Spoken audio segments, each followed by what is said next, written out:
Hello all. We wanted to give you a bit of a show of what's going on at the moment. Bit of an opportunity to see how everything's progressing, seeing as everything's really growing at the moment. It's only mid-November, so we've got a lot of growing yet to do, but it's really starting to show. A couple of these late blooming, apparently, cherries are getting some good leaf on them. Looks like we've got the rootstock actually growing as well, so which is growing a lot more vigorously than the grafted. Anyway, it doesn't matter. We've got a lot of pumpkins planted. If nothing else, then the owners will get a lot of pumpkins this year. This one's trained onto this fence. Hopefully he'll get a bit of growing up onto there. Our fruit trees had a pretty major snag with a bad frost, and that's why the tops of this is hammered. And there's no fruit on this apricot, sadly. There are a couple of peaches, but they didn't. A couple of those fell off as well, so we didn't get quite as many peaches as we were hoping. This is, of course, the first year of this tree in the ground whatsoever, so we're just excited to have it here. Got a whole bunch of these sunflowers. I don't know if you've seen them in our previous update, but there's some sunflowers coming up, and they're really starting to put on some proper leaf and get a bit taller. Hopefully, tall enough to stand up behind these bushes and trees on the mound. Catch that sunlight. Here we've got a big bunch of comfrey, and the comfrey is competing quite aggressively with the kikuyu. So that's really good. You can see the front here between the two. Here's another pumpkin. We can see a couple of baby pumpkin fruits starting down here. Can't remember the specific variety of this pumpkin, but I'm sure it'll be yummy. The rhubarb has really bounced back. We had this rhubarb from a raised bed down in the original garden, and it was just like a little clump with a couple of little leaves coming out, and it's really bounced back in record time. So we're really excited about that. That's pretty much ready to harvest again, but we'll give it some more time to get established. Here we built a trellis out of some bamboo from a neighbor. Hopefully we'll grow some loofah maybe on here, or some kind of vining bean or so. We'll just have to see what grows really well. As with everything, experimentation. Another pumpkin climbing up the fence over there. Here on our fertility pole, because the birds come and sit on here and then poop them down, so the plants below this pole get a lot of extra fertility. These were the ones that went into the ground first. They got a really good head start in the greenhouse, and we thought they were doing awesome. But they went in here and they didn't do so well, so you live and learn, and I don't think tomatoes grow too well together with radishes. Here's a cover crop that we put in. This was dominated in the first half of the growing season with these radishes that are now going to seed. This is like what you can see. This is what the radishes used to look like, just these little baby leaves.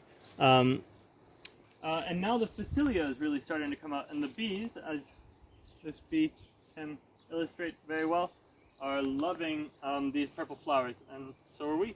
It's a really nice addition, and really bumping up the pollinator count in the garden. The radishes are also going to flower, so that's really fantastic. We're getting a lot of pollinators through them, as well as the field peas, which I can show you next.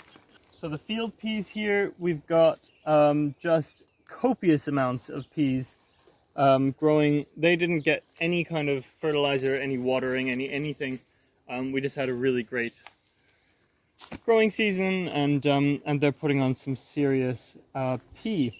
They've also got these lovely little white flowers, and we've got some fava beans catching up here with the purple and spotted flowers, very pretty. As well as another legume that's really starting to show off are these blue lupins. Well, they're sequestering a huge amount of nitrogen, and ready for us to utilize those for the growing of nitrogen dependent plants. So things that are going to be needing a lot of food, like watermelons and so forth.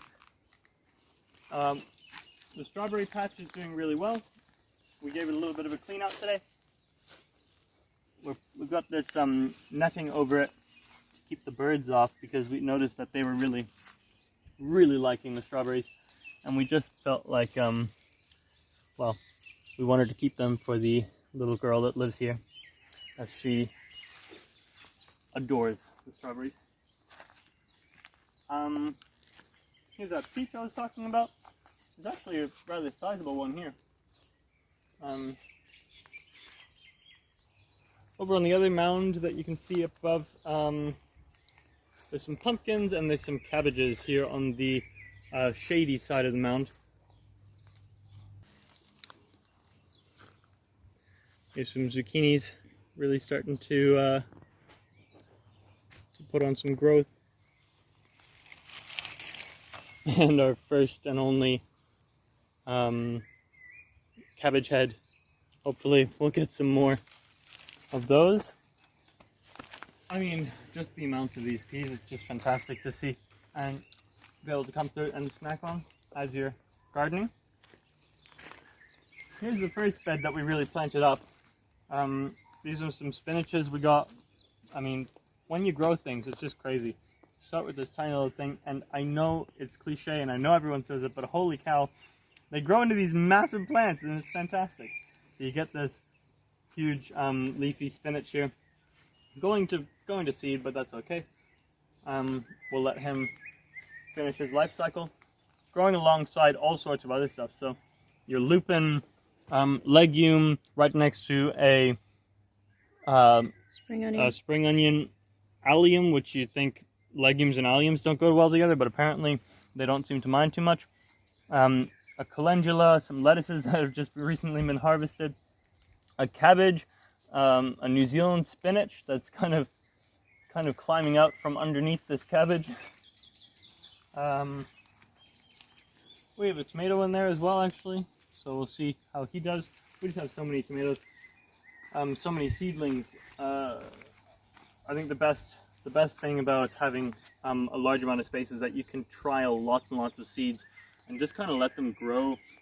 Which ones will grow and which ones won't, it doesn't really matter. Don't pay too much attention to each individual plant, but just kind of as a whole, you let them do their thing, and the ones that make it are going to do really well. So nice and sturdy, nice and resistant. Here's a new bed we've put in. This used to just have the same field peas and fava beans and lupins, and now it's taken over with a bed of climbing tomatoes. So that'll be really great.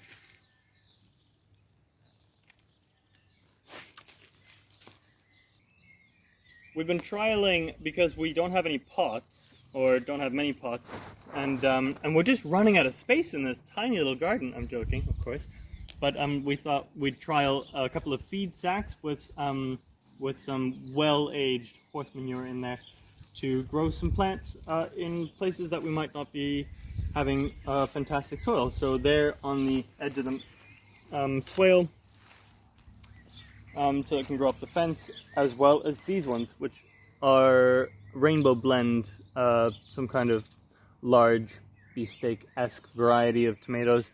And hopefully we can train them onto this fence and they'll grow up nice and tall.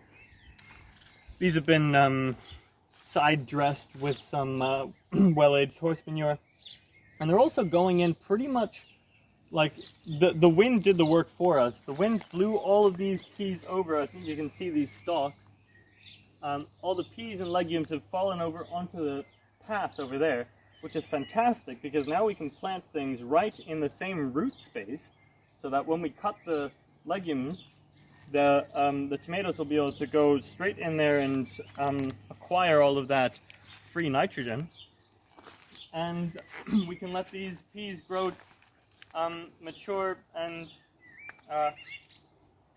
become edible. Anyway, let's go have a look at the greenhouse. It's a bit of a before shot. You can see that the bananas are just starting to really wake up now. They're sending out some really nice leaf, all of them, and hopefully they don't get broken off anymore.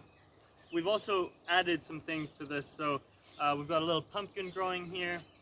We have a sweet potato just poking out of the ground here, and a couple of flowers, as well as yakon. So we're trialing all sorts of different plants in here. It's looking a little bit drab at the moment. We thought we'd spruce it up with some extra plants. Anyway, to the greenhouse. The first tomatoes! Woohoo! So I think you might be able to see underneath this branch the first little green tomatoes starting to come across. These are a early variety, a moneymaker, and they're growing really well in this greenhouse. We've left it open today for the pollinators to come in and help us out. There are, how many plants? 5 plants in here? 5 or 6 plants in here? Mm-hmm.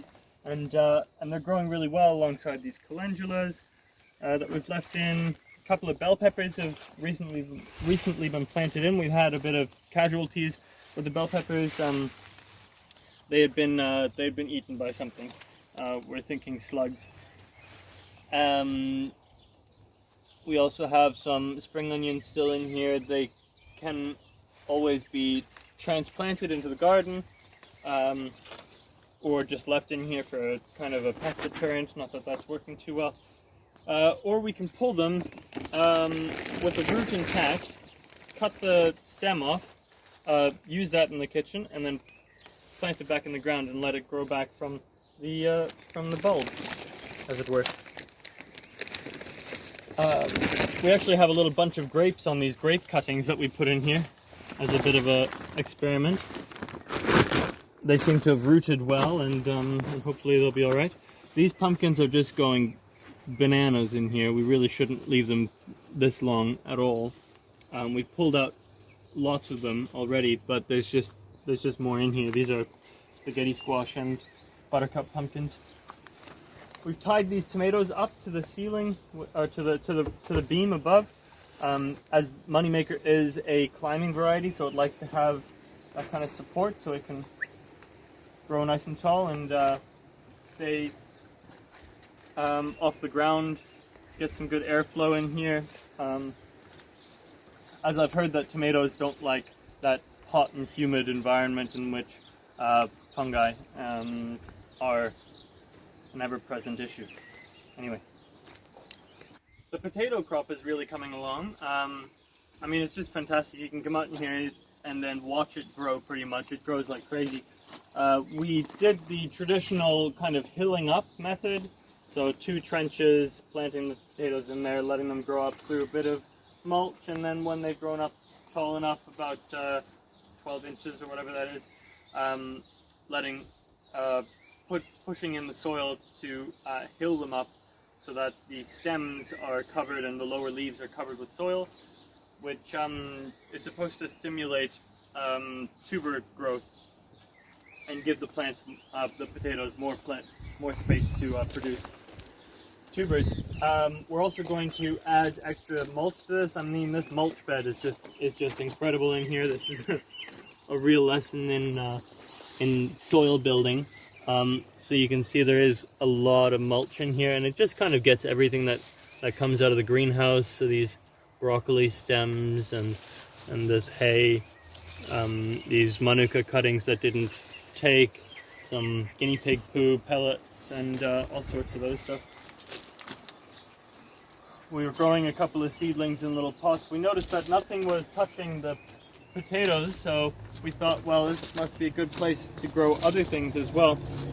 And apparently that's doing quite well. We haven't had any pest issues next to these potatoes, and they're letting plenty of light through, and so it seems to be a good system that's working for us at least. This grape is really coming back. We cut it off to the bare bones here, just these stems, and it's, as you can see, it's grown, what is that, 2-3 meters already. I've just grafted a few more tasty varieties onto this fresh growth. The grafts that we put onto the heartwood apparently didn't take, so so we're going to let these green grapes grow back, and I've just added a couple of grafts to see if they might take on the fresh growth. We will just have to see. Bed of sweet potatoes is just coming along. We did 2 hills and planted the slips into the bed, and then obviously generous mulching with 2 tomatoes on the end here, as we heard that seems to be a pretty good companion. Seems to be about it.